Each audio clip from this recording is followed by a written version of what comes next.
YouTubers, welcome to another episode of Dave the Shirtless Chef. Today we're going to be making for you a spatchcock chicken. That is a really fun word to say, so say it every chance I get. Bought this whole fryer, and I'm going to get this out of the bag, show you what we're going to do with it. But first, look at me. If you haven't already, subscribe, like, comment, hit the notification bell if you want to know when I post new videos. It's typically one a week.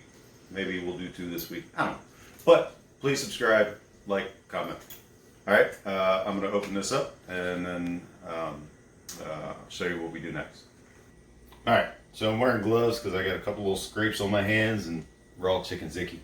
So I'll protect my cuts so I don't get anything nasty. So after we cut this guy out of the bag, we're going to reach into the cavity here and pull out all these goody bits. It's the neck, the organs. We're going to get that all out of there. That was heart. Check, make sure. All right, there's nothing else in there. So we're going to take some paper towels now, and we're going to dry this off as best we can. I don't know about you, but that slime that's on raw chicken, like, it really grosses me out. So I like to wipe it off as best I can. And if you're going to be cooking this, you don't want all that excess juice on there. You want the flavors that you put on there, not what came out of the bag. I'll try the inside a little bit too. Alright, so now we got our chicken all dried off.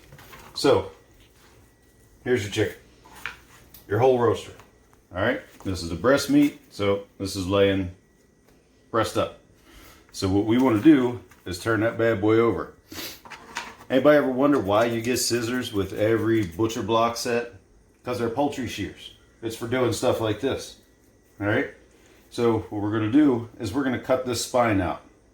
Right here where the tailbone is, we're going to cut up along both sides of this.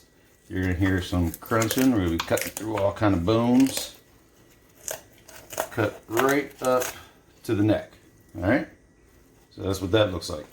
And then we're going to cut the other side out. And this, what do we do with this stuff, babe? Put it in the freezer. This is going to the freezer. We're going to use this to make, oh goodness, that's a tough one. There we go. We're going to use this to make some soups because it's soup season now. So we're going to save that. There's lots of good flavor in there. All right, set that aside for now. Okay, so this is what our chicken looks like all opened up. All right, get all those nasty little organ pieces out. All right, so the next step, we're going to roll this guy over, or girl, I don't know, and sex the chicken, and we're going to crack it open. All right, so now this is how your chicken is going to lay when you cook it. Today we are going to be grilling this guy. We're going to do a hot side and a cold side on the grill. We're going to cook it just like this, but first, what we're going to do is put a little marinade on there. I'm calling it a marinade because that's what I was going to use it for. But last night I got a little lazy and I did not feel like shooting a video or getting this thing marinated. So it's only going to be marinating for about 3 hours. Not really enough time, but I just want to show you guys the process. If I were going to do this for real and I want all that flavor inside that meat, I would do this at least 12 hours up to 48 hours ahead of time. But we're going to get about 3 hours out of this. So I'm going to grab the marinade and show you what's next. All right, so we have this lovely Mexican red pepper, well, it is red, but pepper chili sauce. Chili pepper sauce. I don't know. I didn't make up a name for it. All right, so what we're going to do with this, actually I think we're going to put the recipe for this in the description. I made this last night. This was just a tester and I really liked it, so I didn't film it. But what we're going to do so as not to cross-contaminate, we're just going to dump this on, and then I'm going to use a brush to spread it around because I want to use this sauce for dipping and for other recipes, so I don't want to dunk my nasty chicken brush in there and cross-contaminate. So And spread this all over. We're going to do this on both sides. When you're making a marinade, you want to remember that you have to make it saltier than you think it should be. Not crazy salty like a salt lick, but you want that salt to be able to penetrate the meat. So once again, marinade's a little bit saltier than for any other sauce. So finish this side up real quick. I'm gonna have to touch this chicken again. Gross. All right, so now we're gonna do the other side. Flip the bird over. All right, and repeat. Same process. Ladle it all on, or spoon it on, and then brush it down. Make sure everything is covered.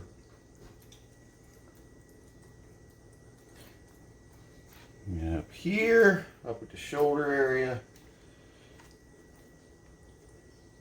All right, so we got the bird all soaked down in the marinade.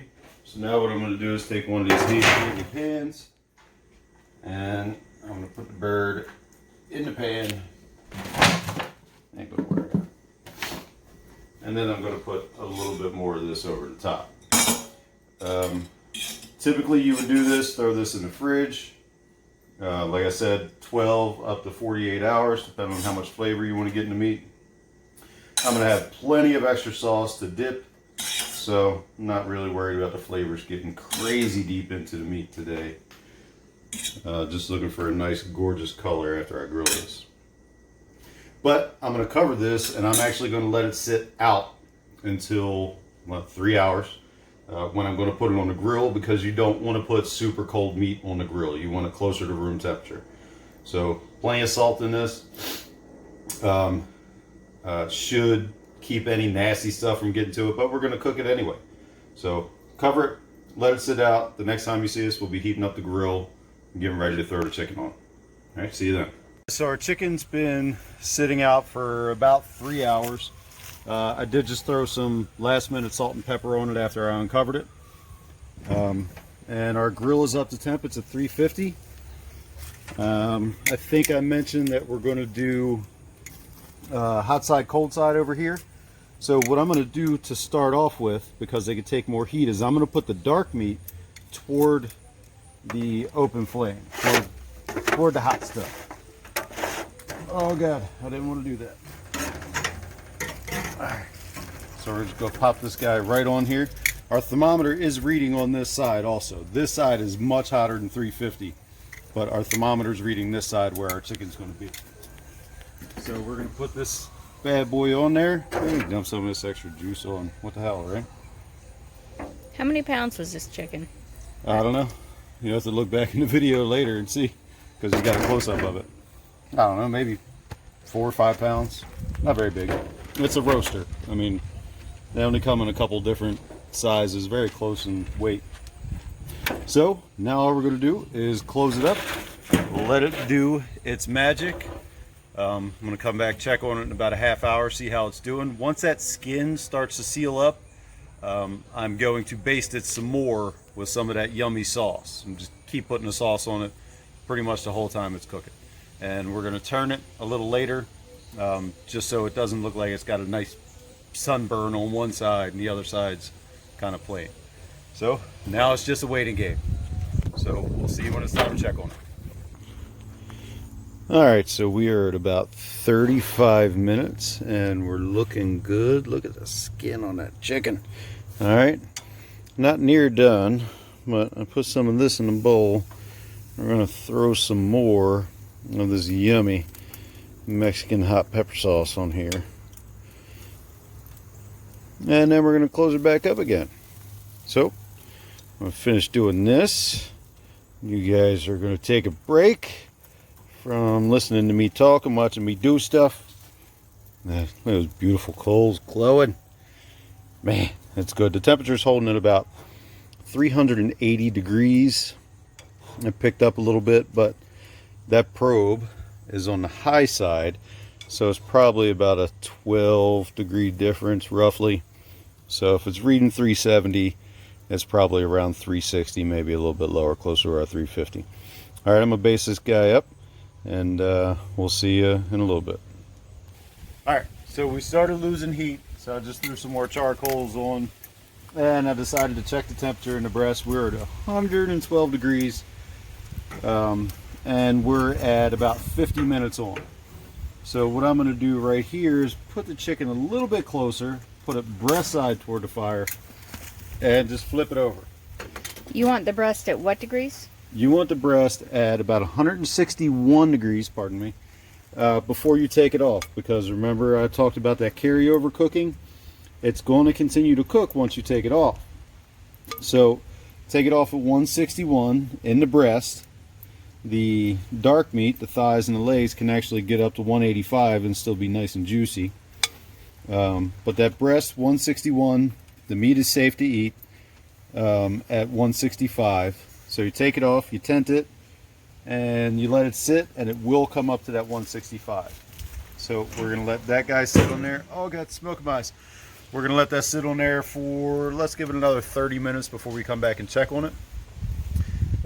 Once we get close to that 161, maybe like 150, 159, 155, 159, we're going to put it over open flame to kind of sear and crisp up that skin a little bit.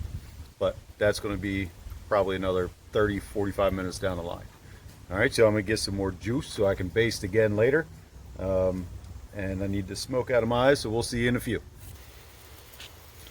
All right, so we finally got our chicken up to temp. It's at about 162 degrees on the instant read thermometer. It's looking gorgeous. We had a couple little skin tears. Let me focus in on that. Little skin tears, but overall it's a beautiful looking bird. We are going to take this off, put it back in that aluminum pan, and we're going to let it rest till it gets up to that 165, and then we're going to peel this meat off. Hey, I'm back. All right, this is really difficult to do by myself. The old lady had to go to work, but we're gonna give it a shot. So right here is our beautiful bird. We have rested it for, trying to put you under the cabinet here. We have rested it for 20 minutes, and now we're gonna see how we do. I'm gonna cut off a little piece. I know I would normally show you this on camera, but sad to say, we got jobs and stuff. So let's see what we got here. Let's look at this plate. Look at this.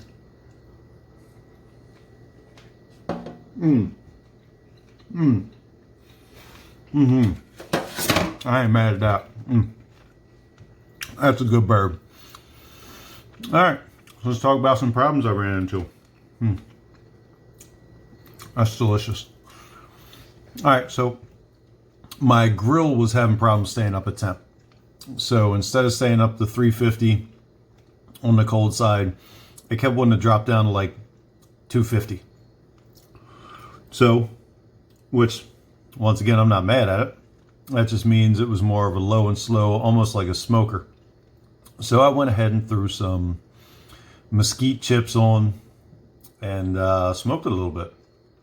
So it was on the grill about 3.5 hours until 161. Took it off, let it rest under some aluminum foil for 20 minutes, and just cut into it. It's gorgeous. I don't have enough hands to show you how juicy it is or anything like that. I can try in a minute. No, I'm not even going to try. It looks beautiful. Tastes delicious. Highly recommend it. Excuse me.